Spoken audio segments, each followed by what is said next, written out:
नमस्कार दोस्तों, स्वागत है आपका हमारे YouTube चैनल में।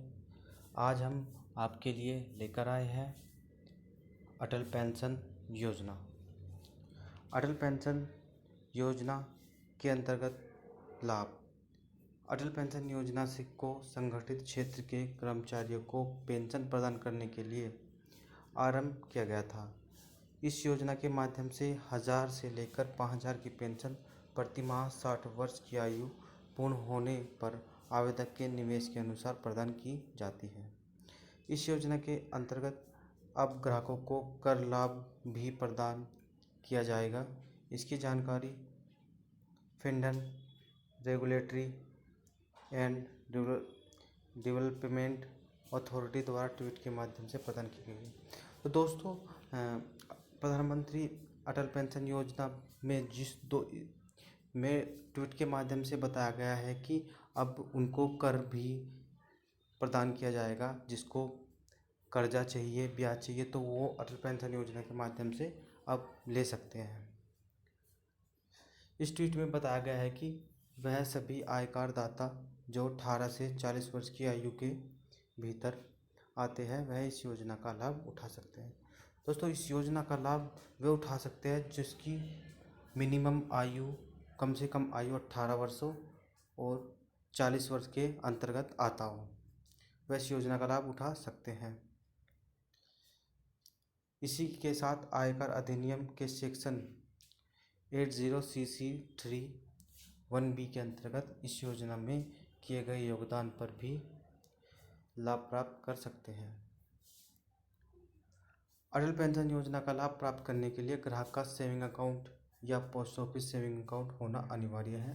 अटल पेंशन योजना को आधार एक्ट के सेक्शन 7 में भी शामिल कर लिया गया है।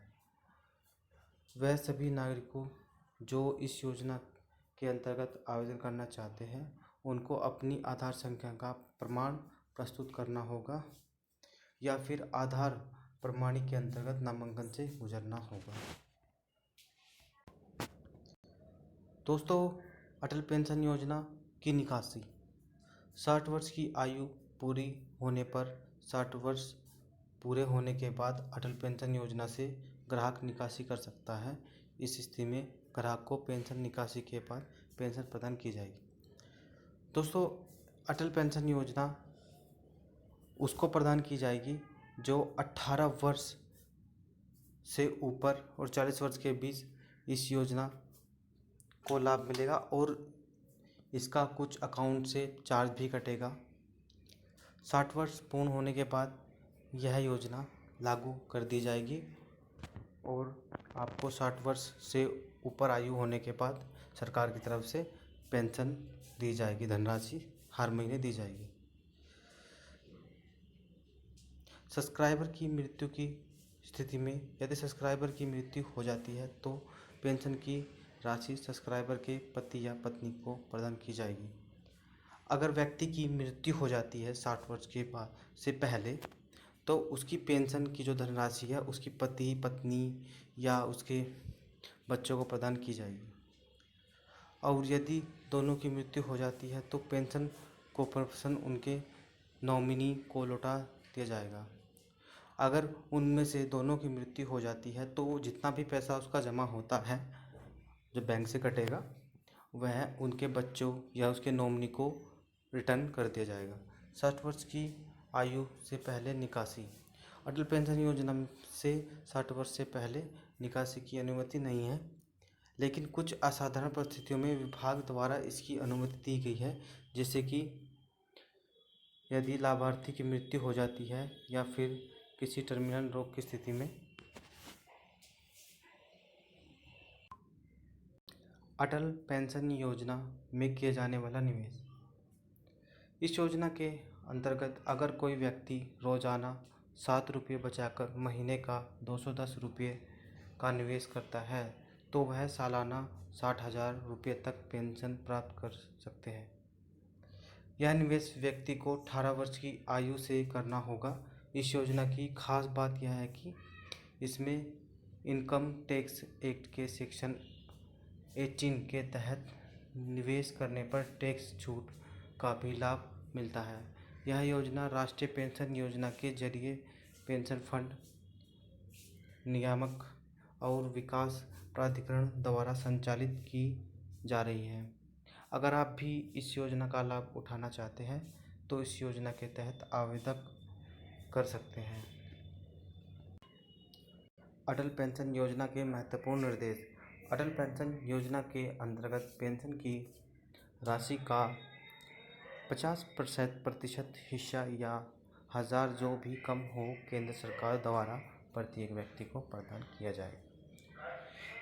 यह लाभ उन सभी लाभार्थियों को प्रदान किया जाता है जिन्होंने 1 जून 2015 से 31 मार्च 2016 के बीच इस योजना के अंतर्गत आवेदन किया है एवं किसी अन्य सोशल सिक्योरिटी स्कीम के लाभार्थी एवं इनकम टैक्स पेपर नहीं है। अटल पेंशन योजना को आधार एक्ट के सेक्शन 7 के अंतर्गत शामिल कर लिया गया है। अब इस योजना का लाभ प्राप्त करने के लिए आधार नंबर देना अनिवार्य है। इस योजना का लाभ प्राप्त करने के लिए आवेदक के पास बचत खाता होना अनिवार्य है। आवेदन के समय आवेदक को नॉमिनी से संबंधित जानकारी जमा करनी होगी। दोस्तों, अगर आप इस योजना का रजिस्ट्रेशन करा रहे हैं तो इसमें आप जिसको नॉमिनी रखोगे उसकी संपूर्ण जानकारी आपको देनी होगी। इस योजना का लाभ केवल भारत के मूल निवासी प्राप्त कर सकते हैं। यदि कोई लाभार्थी इस पेंशन की अवधि के दौरान नॉन रेजिडेंट हो जाता है तो उसका खाता बंद कर दिया जाएगा, उसके द्वारा जमा की गई राशि को वापस दिया जाएगा। अगर दोस्तों इस 60 वर्ष से पहले किसी की नॉन रेजिडेंट हो जाता है तो उसका खाता जो बंद कर दिया जाएगा और उसकी जमा राशि उसको या उसके परिवार को रिटर्न वापस कर दी जाएगी। उपभोक्ता द्वारा पेंशन की राशि को बढ़ाया या घटाया भी जा सकता है। पेंशन को अपग्रेड करने के लिए अंशदाताओं को 8% प्रतिवर्ष की दर से अनुदान की अंतर राशि का भुगतान करना होगा।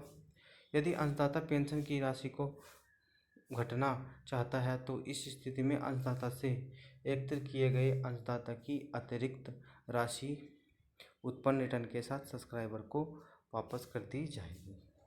त्रुटि के मामले में के अलावा अपग्रेडेशन डाउनग्रेडेशन के लिए ग्राहक को 50 रुपये के शुल्क का भुगतान करना होगा जो कि POP, APYSP एवं CRA द्वारा शुल्क समान रूप से साझा किया जाएगा।